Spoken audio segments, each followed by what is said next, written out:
എൻ്റെ ശ്രദ്ധ ശ്രവിക്കുന്ന മുഴുവൻ ആളോട് എനിക്ക് പറയാനുള്ളത്, നോക്കൂ, നമ്മുടെ സമൂഹത്തിൽ ഒട്ടേറെ സ്ത്രീകൾ അവർ യൂട്രസ് റിമൂവ് ചെയ്തവരാണ്.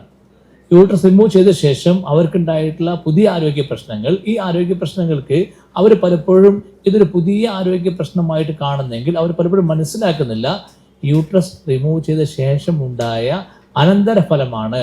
അല്ലെങ്കിൽ യൂട്രസ് റിമൂവ് ചെയ്യാൻ എന്തെങ്കിലും, അത് ചെയ്യാതിരിക്കാൻ എന്തെങ്കിലും പരിഹാരമുണ്ടെങ്കിൽ, അഥവാ യൂട്രസിലുണ്ടായ ഈ ഒരു ബ്ലീഡിങ് അത് സുഖപ്പെടുത്താൻ എന്തെങ്കിലും പരിഹാരമുണ്ടെങ്കിൽ അത് സുഖപ്പെടുത്താതിരിക്കാമെങ്കിൽ അതായിരിക്കും ശരിയായ പരിഹാരം. അങ്ങനെ നിങ്ങൾക്ക് യൂട്രസ് നഷ്ടപ്പെടാതെ നിങ്ങൾക്ക് അതുണ്ടാക്കുന്ന അനന്തരഫലങ്ങളിലും നിങ്ങൾക്ക് സുരക്ഷിതരാകാൻ ആഗ്രഹിക്കുന്നുണ്ടെങ്കിൽ തീർച്ചയായും ഇതിന് അക്യുപങ്ക്ചർ വളരെ ഫലപ്രദമായ ചികിത്സയാണ്. അതുകൊണ്ട് പലപ്പോഴും എനിക്ക് വലിയ അത്ഭുതം തോന്നിയത് 30 വയസ്സിന് താഴെ പ്രായമുള്ള യൂട്രസ് റിമൂവ് ചെയ്തൊരു പേഷ്യൻ്റ് എനിക്ക് വന്നിരുന്നു. ഞാൻ പലപ്പോഴും വലിയ കൗതുകത്തോടെയും അതിലേറെ സങ്കടത്തോടെയും ഞാൻ അവരെ കാണുന്നത്. കാരണം എന്താണെന്ന് ചോദിച്ചാൽ അവർക്ക് ഒട്ടേറെ ആരോഗ്യ പ്രശ്നങ്ങളുണ്ട്. അവർ മനസ്സിലാക്കിയിട്ടില്ല ഇത് യൂട്രസ് റിമൂവ് ചെയ്തുകൊണ്ടുണ്ടായ പ്രശ്നമാണെന്ന് പലപ്പോഴും അവർ മനസ്സിലാക്കിയിട്ടില്ല.